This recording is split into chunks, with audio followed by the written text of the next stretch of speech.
How heavy does time feel to you? This is actually how the body perceives time. The mind sees the calendar, the new year. Time was actually a curse put on humans by God as a punishment.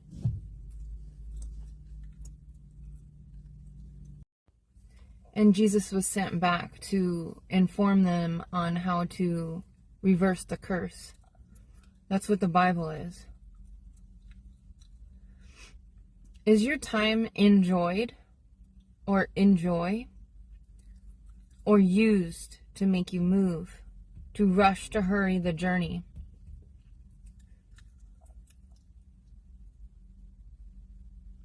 That's why I believe a lot of people just go downhill once they start making money. There's no drive to continuously learn, to grow. And so they become stagnant, and then they get consumed with entertainment. And then they just die. We can be productive while changing how the body perceives time. This is where a Groundhog's Day with variety in the structure becomes beneficial. 1 year to me, to my body, and now my mind feels like a day. 1 day. Don't think extreme, but the more consistent, the more entrained. However heavy time feels is how the body will perceive time. So if your every day is of a feeling of light, of a feeling of physically lightness, which is going to come from mental deload daily, it's like a no social media, stuff like that. Presence is holding captive all of your thoughts, all of your in-between moments, especially when someone is actively trying to steal them. It's like a power boost to the body. In special states, we receive that energy for harvest. So if you maintain composure during moments that people are trying to take your focus, later, if you know how to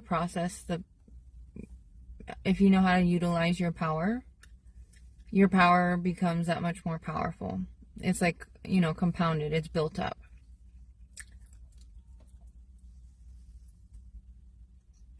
Presence doesn't think time passed. It doesn't hold on to the past. So my mind to body maintains calm majority of the time. When the day is full of content creation, this is when we start recreating time to the mind.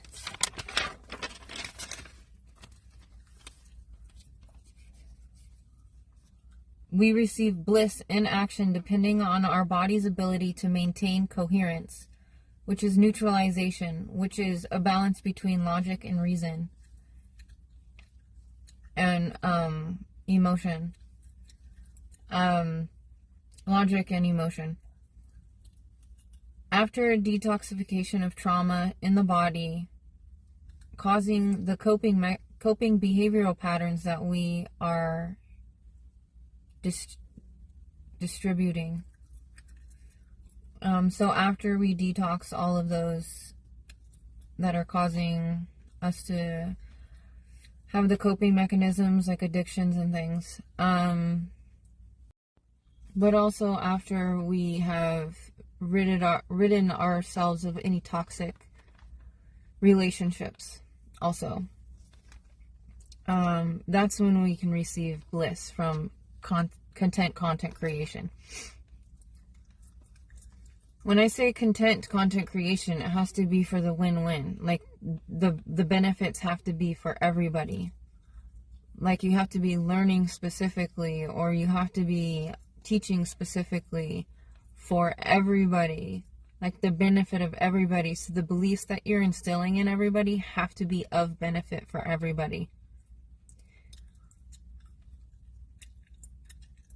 And you can say that certain beliefs are of benefit for everybody, right now, but not really. Why go backwards? Why create a bunch of toxic beliefs about one sex or the other to then have to go back?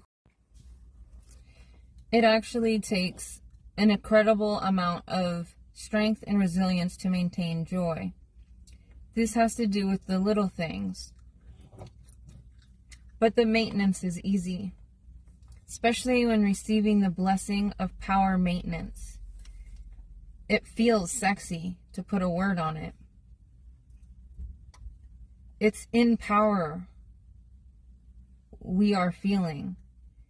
Empowerment is what we're feeling, which makes us look sexy. Empowerment from what we've been doing, how we conduct ourselves, and what we've been thinking.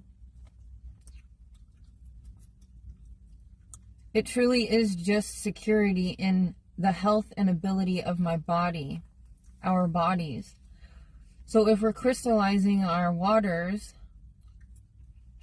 we will be looking. Confusion ages the body.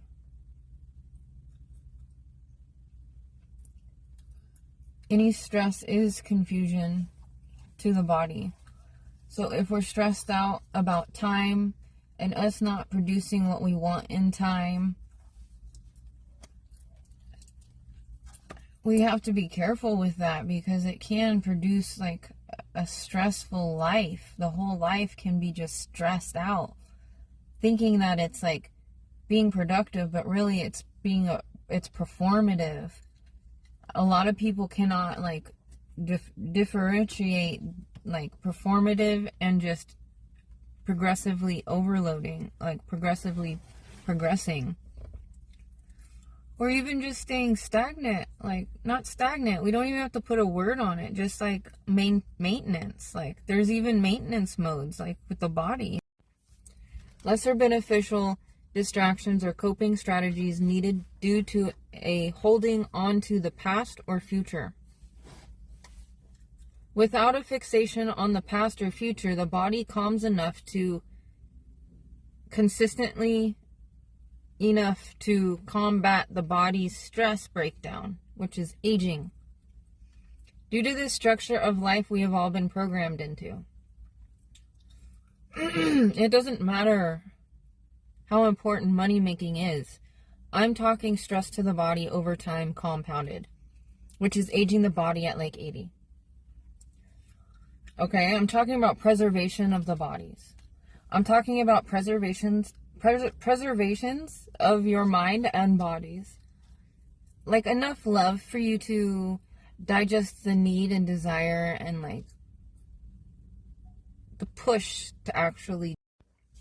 Anytime we're not present, which is coherence, which is in the body, which is embodiment, which would be no persona. So that even means any kind of attitude you may get of sexy from putting on any kind of makeup. Like right now I have mascara on. If I saw in myself that I had an attitude of I'm sexier than the days that I don't wear mascara, then I wouldn't wear it. I wouldn't wear it.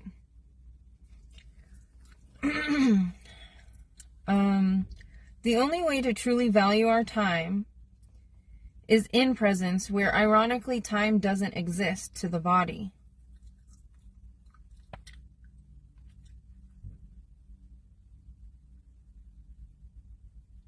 You have to remain out of it. Remember, however heavy time feels to the body, that's how it will process time. It's a mentality. Time comes with a very heavy feeling for the body through the mind, which also sacrifices our receiving. Time is a man-maintained concept, but can be worked out and or expelled out by the body. To truly love the self, and understanding that time is only a mentality is needed. Self-love is ease and grace for circumstance, which is still aiming for a higher being through the feeling.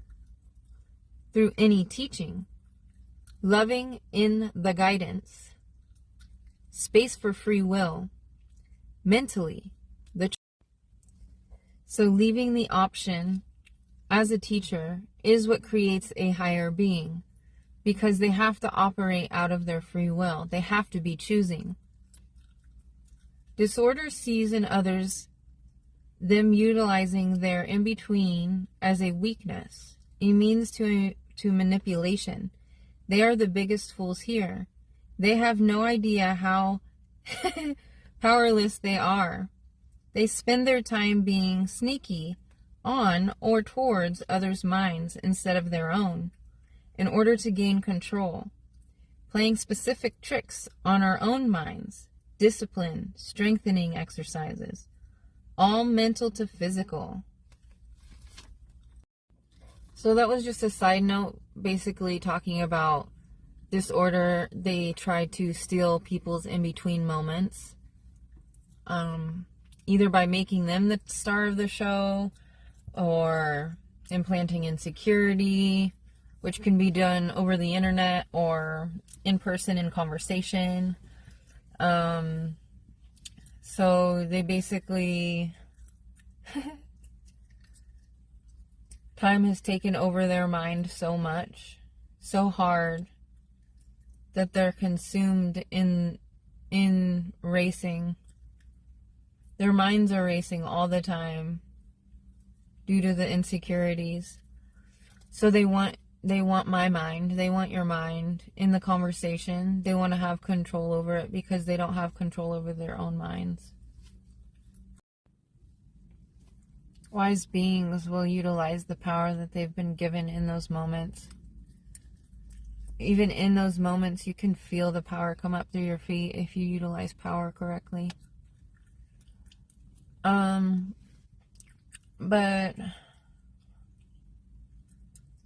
So yeah, your presence, your sense of self is given away to that person also in those moments when you're trying to devalue them, when you're being evil, conniving, or like spying on them, plotting on them. Like, you guys are straight stalkers out here, dude. I don't even watch any of you. I'm not watching any of you anymore. No one. YouTube is not used by me anymore. Yeah, I want my in-between moments back, dude. I want to get my sexy back. We were told to live with a childlike mind, in a childlike state. Only those will get into heaven's gates. That's what we were told. Time should not be something of the mind. It's a curse that we've withheld, that we've upheld, that we can out-train just as easily as it was entrained into every child.